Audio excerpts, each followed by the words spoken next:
Welcome back to the Cartoon History Channel. This is Saturday Afternoon Cartoon 120, behind the scenes of animation 36. And this is behind the scenes of Disney voice actor history. Mary Costa was the famous voice of Princess Aurora and Briar Rose in A Sleeping Beauty. She was also the third princess of the original Walt Disney 3 and the second operatic voice. She was also the talking and the singing voice for Briar Rose, aka Princess Aurora. She auditioned at the age of 22 for Walt Disney.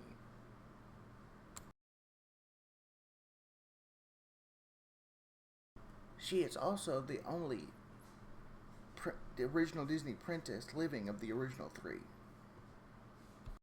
Eileen Woods was the first in music history, not just Disney, the first self-harmonizing musical act when she was singing Swing Sweet Nightingale for Cinderella in the 1950s Cinderella.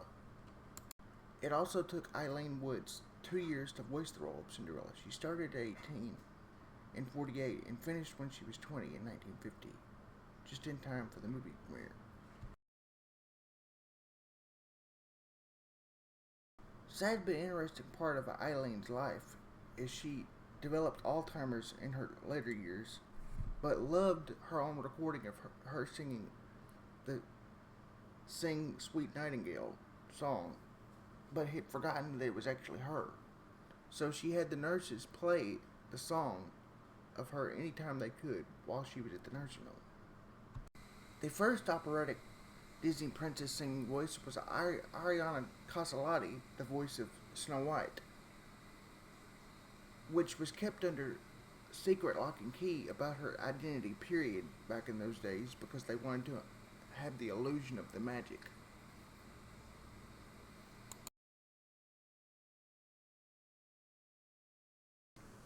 Young Dickie Jones, before he got the voice of Pinocchio that aired in 1940, also had bit parts in Hal Roach's The Little Rascals.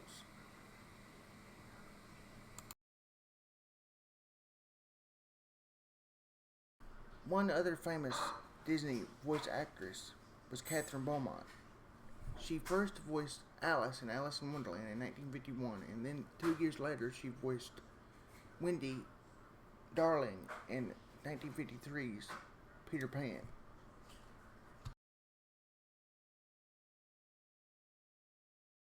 She was also the live-action reference for both of the characters. Anita Ratcliffe's voice actress, Lisa Davis, was also her live-action reference. They claim it was someone else, but if you look at the voice actress in this picture, you can tell that she was actually the reference to the character.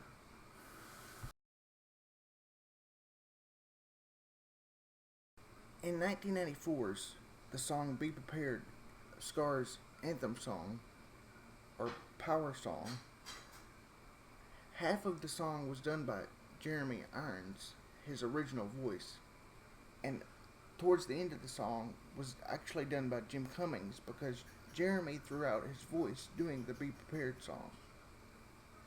The high points where he was having to put so much emphasis on the voice in the song, he threw out his voice, so Jim Cummings had to finish the song.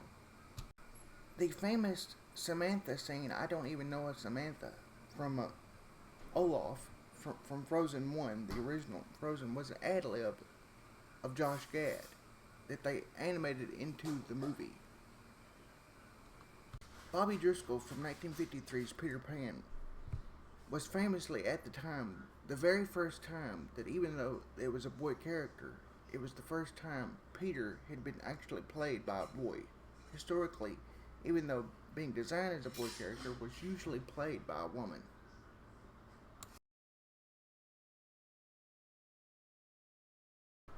Well, guys, that's it for today's video. Join me next Saturday for Saturday Afternoon Retro Tune 121, and tell me in the comments what you want for the next video. And vote on the best idea, because I want to do the most popular idea, but I also want to do what you want. And if you like these videos every Friday and Saturday at 3, remember to like and subscribe and comment and hit the notification bell so you always know about when I upload. Liking and subscribing helps the algorithm tell you what to, how to find the videos, and putting the notification on the video, the channel, helps you get notified when I upload it every Friday and Saturday.